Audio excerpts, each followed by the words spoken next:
আজ আমার ডিভোর্স দিয়ে আনের কাছে চলে আইছি। আনে তাড়াতাড়ি আরে আনের ঘরে উড়েন। দেখো একটা জিনিস কইবার লগে লগে তো করিয়া লেতাম হারিয়েন না। আর হে ঘরে তিনগে হলাম কেমনে বাচ্চা গুনের মারে ডিভোর্স দিই কোসেন। হোলা মাইয়ে তিনকে কন্ত নাইলো আনে তো আর ইগিন কিছু করন। ব্যাগ কিছু কি আর খুলি কোন জানি। আল্লাহ রে এবার বুঝিয়ে 3 সুটকি আর বাপের লগে সংসার করতাম। ভুল জন করে এলাইছি অনার কিতাম। একটু ধৈর্য ধরন ছাড়া আর কোনো উপায় নাই। আই এদিকে ব্যবস্থা করি তারপর তোরে আনুম। আর 3 দিনের আলটিমেটাম দিয়ে রে 3 দিনের ভিতরে আরে ঘরে উড়েন। একটা বিষয় মনে রাখি নাই কিন্তু কানের ভাষা চিনি। খবরদার ভুলেও এই দুঃসাহস করিও না, এটার পরিণতি কিন্তু ভালো হইতো না। সময় কিন্তু 3 দিন। পড়ে গেলাম একটা দুটা নাই কি ইগারে রাখুম না হিগারে রাখুম, এমন একটা অবস্থা দুগারে যে একসাথে চালামু এটাও সম্ভব না। আর কি এনে রুসে চুপ করে থাকুমনি।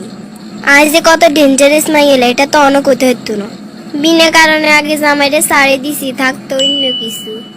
আর অপেক্ষা করতাম না আজ যে হাতের বাড়ির যাবো। সব বিষয়ে সার দিন যাইতো না। তোর কি সে আজ যে কদিন একটা লাগের কা? কই না কিছু হয় না তো। আইয়ো আয় তোরে প্রথম দেখি এর কেন কি সে হাসা করে ক। আরে বাবুরে কইছি তো কিছু হয় না, যে কোনো বিষয় লয়ে কে ফেসাল করো কা। এত আসাগা মতো চলিয়ে আইছি। এ কি সে কথা কি আসছিল লগে? আমরা কক্সবাজার তো নাইবার হরে আজ আমারে আয় শাড়ি দিমু আনের বোরে আনে শাড়ি দিবেন এটা কথা আসছিল। কিন্তু ঠিক আজ আমারে আয় শাড়ি দিছে আনের বোরে আনে অন্য শাড়ি দেন না। আচ্ছা আর যেন আজ কয়েকদিন আগে কইছো তোমরা ট্রেনিং এ গেছো এই হলো তাইলে তোমার কক্সবাজার ট্রেনিং কেন? তুই এ নারীর কথা শুনিও না, এখানে আর পিছনে কোনে লাগাই দিছে। এই কথা কম কোন আনে কইছেন আরে কোম্পানি তুমি ফ্ল্যাট লই দিবেন গাড়ি লই দিবেন কিন্তু কই কেন আরে ফ্রেমের পাদে হালাইছেন অন কিছুর খবর নাই কে? বাবা তুই 3 সুট কি আর বা ফারাউন বিতে বিতে ইগিন করর। আই বাসি দেখতে আর এই ঘরে সতীন উঠ বেলা দিতাম নয়। তোরে আই কইছি নি কি সতীন লই সংসার করবি লাই, তোর জায়গা তুই থাক এখানে ব্যবস্থা করে দিয়ে। এই মুহূর্তে তুই ইঞ্জন যা, কালকে অফিসে দেখা কর আন লগে। ঠিক আছে আই ওনে বাড়িলে যাইয়ে সামনের বার আইলে আইয়া যাইতেন না। আজ যে কদিন কি হলো অফিসের কাজে মনোযোগে বইয়েন না, কাজ করলে খেললে ভুল করিয়ে। আপনাকে চাকরি থেকে বরখাস্ত করা হলো। আর অপরাধ কি? আপনি কাজে অমনোযোগী এবং আপনার বিরুদ্ধে অনেকগুলো রিপোর্ট আছে আমাদের কাছে। আই নিশ্চিত এটা ওই শতানের কাজ। আসল শতানের লগে যাই কথা কই।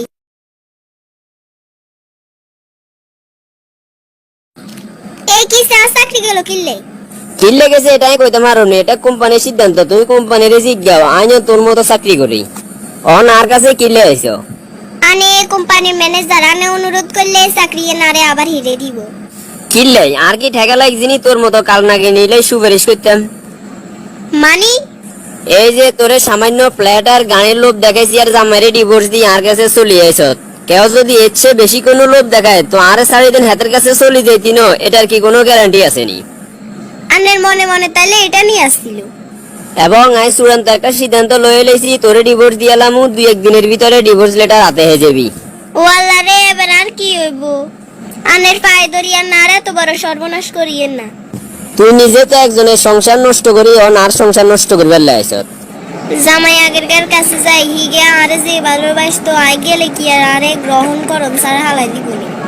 আসসালামু আলাইকুম। পরিচিত কণ্ঠ লাগেছেন। ওয়ালাইকুম আসসালাম। আজ যে সূর্য কোন দিকে উঠছে, হঠাৎ আর দরবারে আবার কিল্লে আইলেন? ওগো তুই আরে ক্ষমা করি দাও, তোর মনে আঘাত দিয়ে আই অনেক বড় ভুল করি গেলাইছি।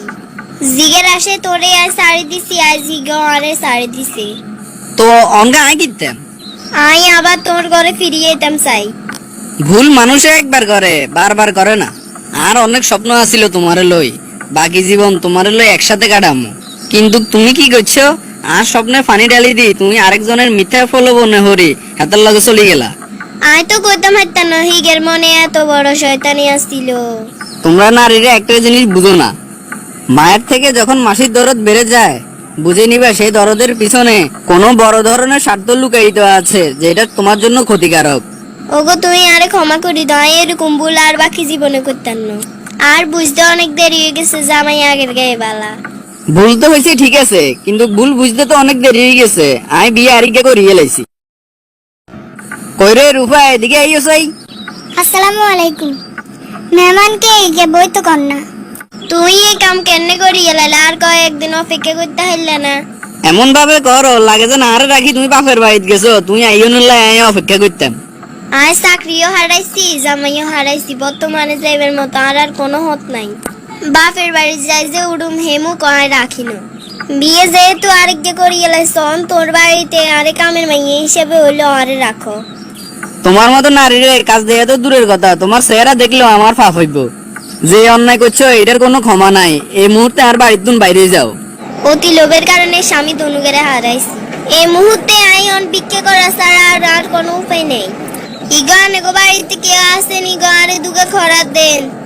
ইরে এই বয়সে ভিক্ষা খোঁজো রিকে, আয় আর ভাত তরকারি গে রাঁধি দি যাইস, দুগা খাই যাইস, আবার যাইতে দুগা লই যাইস। ভিক্ষে দিলে দিবেন, না দিলে নাই। আনের কাছে কি একা মিলে আসিনি। আমরা এরকম গুণের ভিক্ষা দিনে। সুপ্ত কপালে আসিল আইন আর একটা মারিল। বন্ধুরা, আমাদের ভিডিওটি যদি ভালো লেগে থাকে একটি লাইক এবং শেয়ার করে অন্যকে দেখার সুযোগ করে দিন।